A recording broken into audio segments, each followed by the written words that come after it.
Hey guys, welcome back to Spin Cycle. I am of course your host Tony Joels, and I just want to say a big thank you to all of you out there that are watching, liking, subscribing, commenting. It does my heart very, very proud. And on today's episode, we're going to be jumping over to my side of the pond today and talking about one of the most influential artists of the 1970s, Mr. Mark Bolan, T-Rex himself. So let's check it out.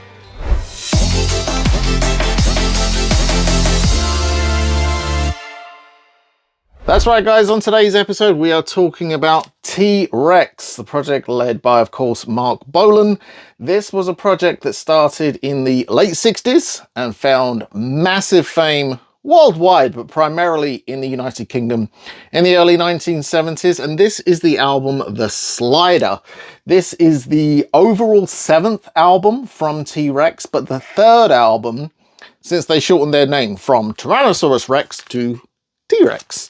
They both sound pretty cool, but it was when they became T-Rex that I really feel like they really, jettisoned into the stratosphere. And me, myself, I am a product of the late 1970s. I had parents who were massive, massive T-Rex fans when they were younger. So I grew up with a lot of T-Rex music, a lot of the singles though. So I knew all of the hits. I know all of those hits sort of off by heart.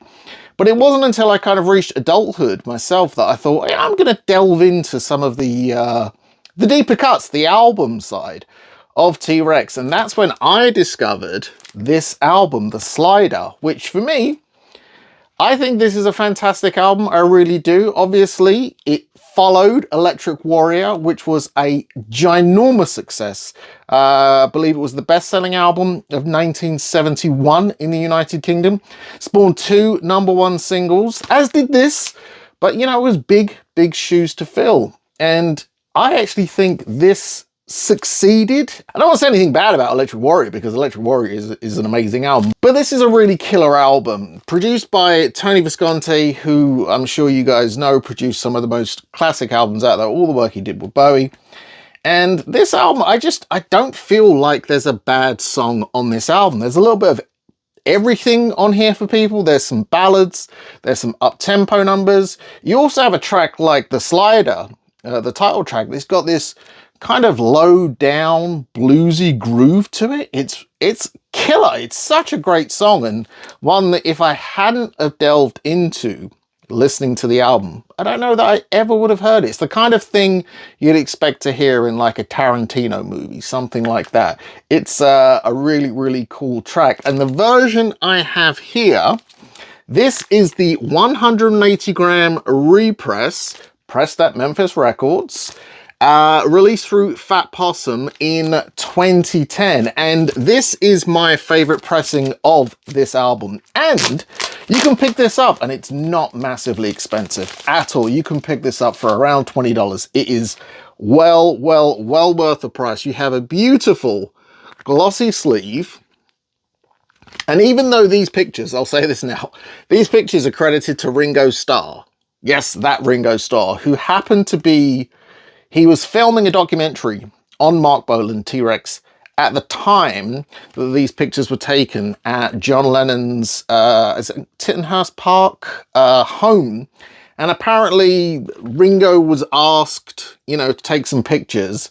But according to folklore, it was actually Tony Visconti that took these pictures. Ringo was busy doing directorial things, so Tony Visconti actually took the pictures for this album. Whether that's true, I don't know, but it all adds to the lore. And this gatefold sleeve looks absolutely fantastic. Nice and glossy, nice and thick, and beautiful on the inside. You've got the song lyrics there with some track information, which I'm all about. I mean, I know the words to some of these songs already. I mean, Metal Guru, everybody knows that song. T-Rex, obviously way more popular in the UK than they were in the US, but still now, kind of 50 years later, these songs are really getting their credit. Metal Guru, such a great song. Telegram Sam is great. Buick McCain, I believe Guns N' Roses have actually covered this song. And like I said, The Slider could quite possibly be my favorite track off the album. And this repress was issued, as I said, in 2010.